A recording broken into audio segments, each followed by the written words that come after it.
Keith has been so much of his career dedicated to strengthening the Charleston community. As I mentioned, he was on the board of the Chamber of Commerce from '96 to 2012 and served as chair in 2002-03. And obviously currently serves as the Charleston City Council member representing District 7. But what you may not know is this is the same district his father served as council member for and that Keith grew up in. Keith tries to live his life by the motto, always give honor to God, have an abiding love for family, and have enormous respect for the community. And there is no doubt that he succeeded. Please, once again, join me in welcoming our 2017 Joseph P. Riley Leadership Award recipient, Keith Ware.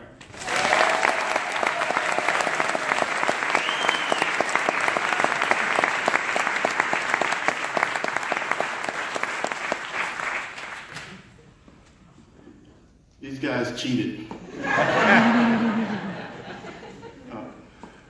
When you speak about my family,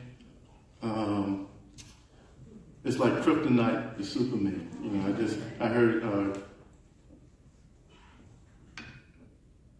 Gwen, my lifelong friend, Tom Murray's wife or bride, say, "Give me the Kleenex."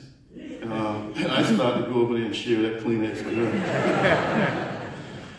Bill Moody told me I was going the wrong way, but I wanted to hug everybody in the room.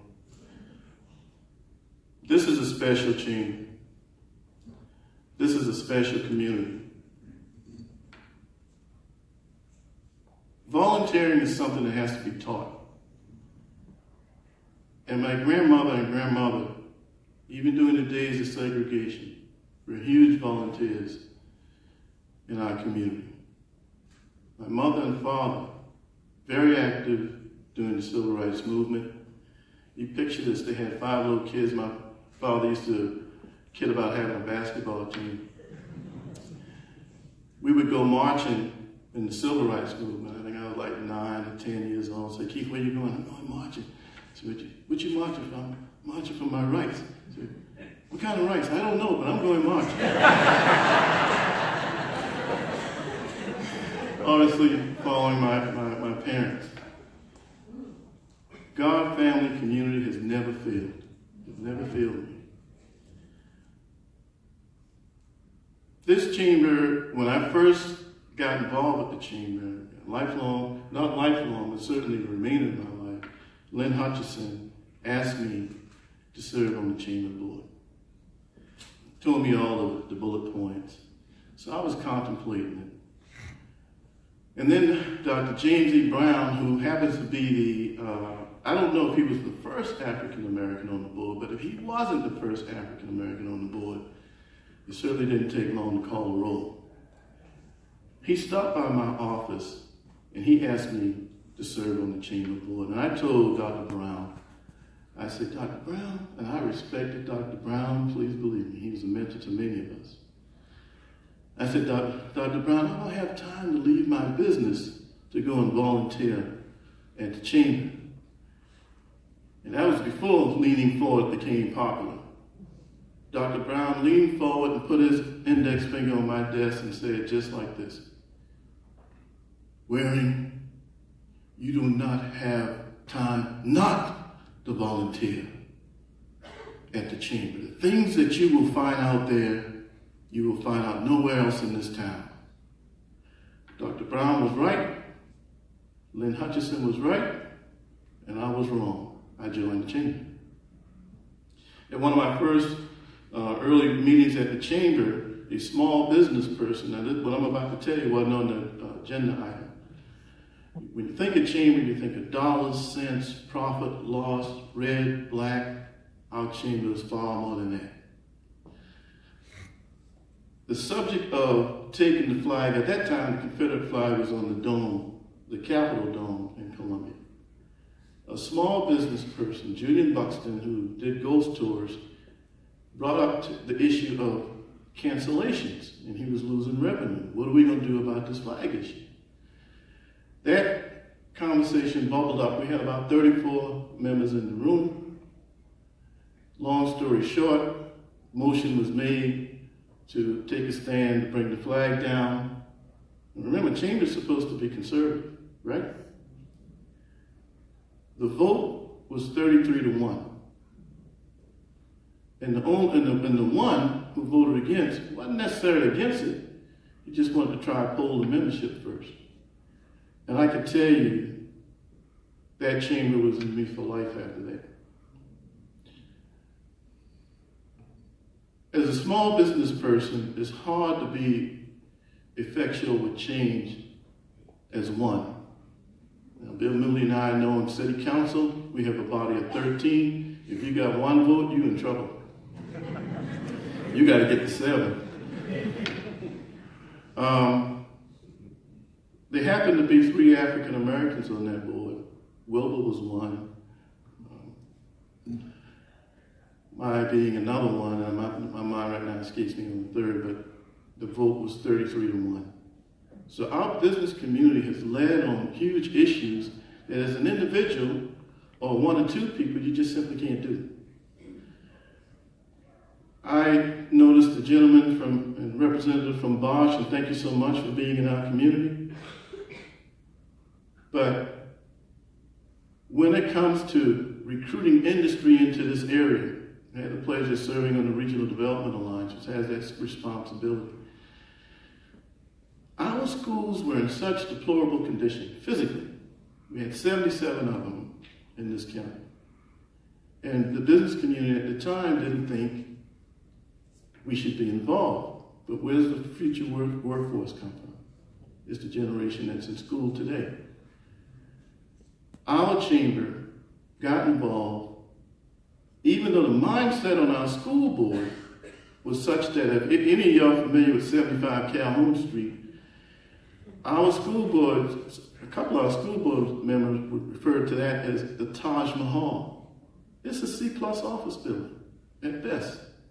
Well, city owns it, so it's better than C+. Now,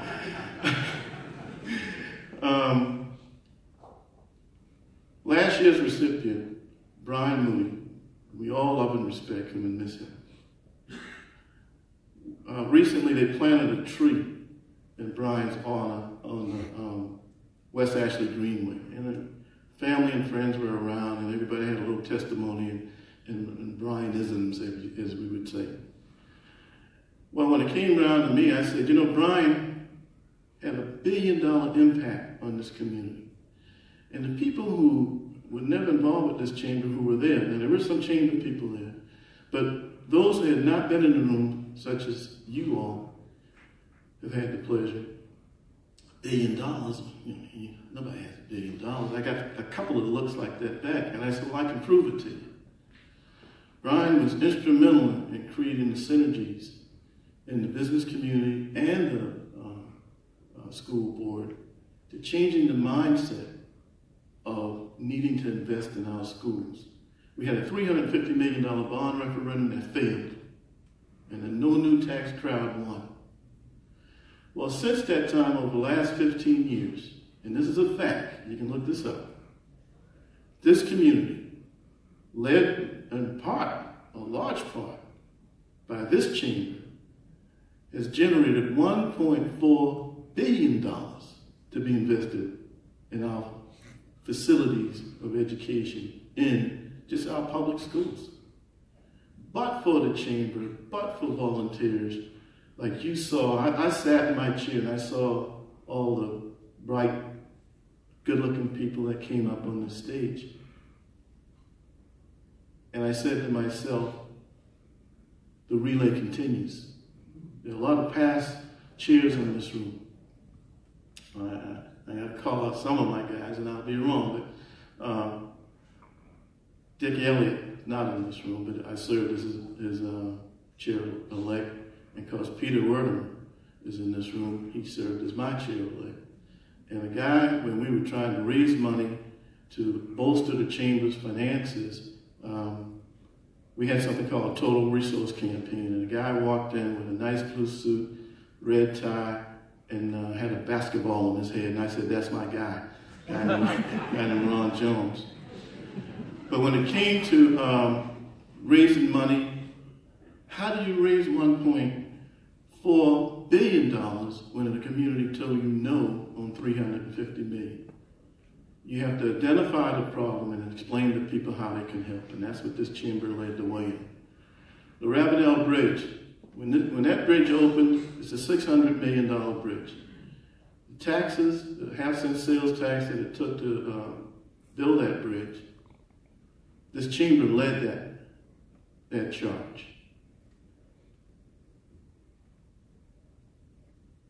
When that bridge opened, the highway department had to gauge the traffic. People just wanted to ride over it and ride back. They had no place to go, so they just rode over the bridge and they came back. We were proud of that investment in our region, and we're still proud today. Roperson Francis had a fundraiser, a dinner on top of the bridge before they cut the ribbon. When you volunteer in this community, there is no I. It is we. And that's when we're the stronger, whether tragedy or hurricanes. Who didn't feel a sense of pride when we saw Charleston strong after one of the worst tragedies that ever visited our town and certainly this nation at Mother Manning? Who didn't feel good when we said the Unity Link across that Ravenel Bridge? That's the strength we have in this community. Now I'm rolling on, but there are always big issues. I know you're not concerned about traffic, but this chamber is leading the way on 526.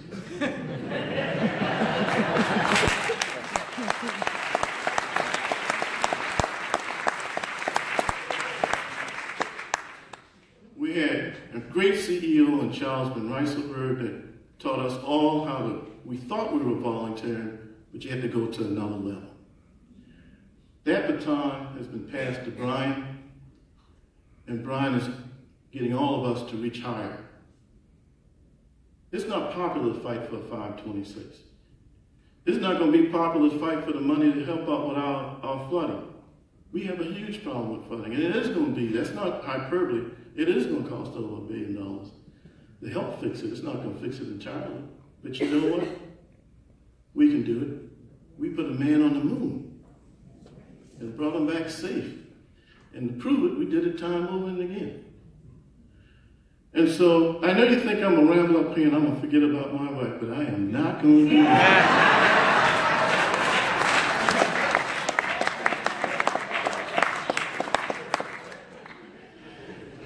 Now, we're Catholic. I sometimes I say I get this from my friend Arthur McFarland.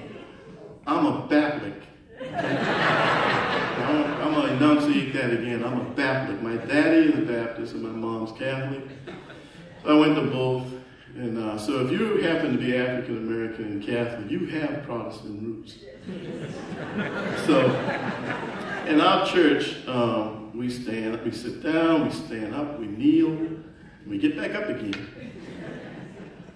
And this is the first time she's hearing this. But we get to pray together on our knees every Sunday. And while I'm praying next to my bride, the prayer I thank God for is thank you for bringing a Christian lady into my life. To be the love of my life, the mother of my children, and my friend forever. Thank you very much.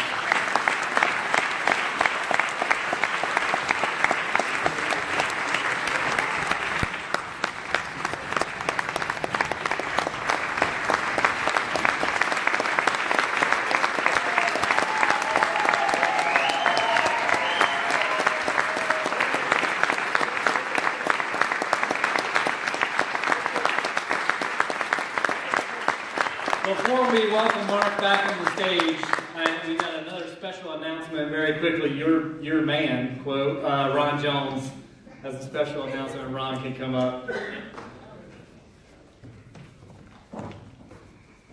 Let me a basketball. Donna, I want a picture with that afro. Don't knock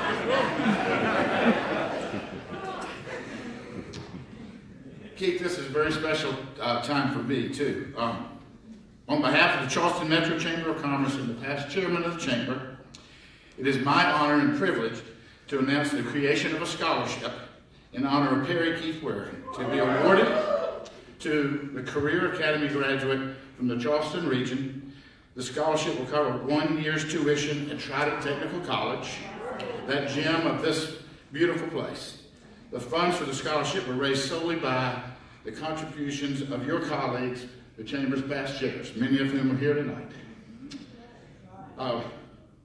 We surpassed our goal, allowing additional funds to go to AGC2's scholarship program, so the remainder of that money will go there. We all the past chairs felt, that this scholarship was the appropriate way to say thank you for your many years of dedication and commitment to advocating for the region's education system and its students. I can personally think of nothing better or more fitting way to honor and thank you for all your many efforts. So congratulations, Keith, and thank you for your hard work and devotion to the Charleston region.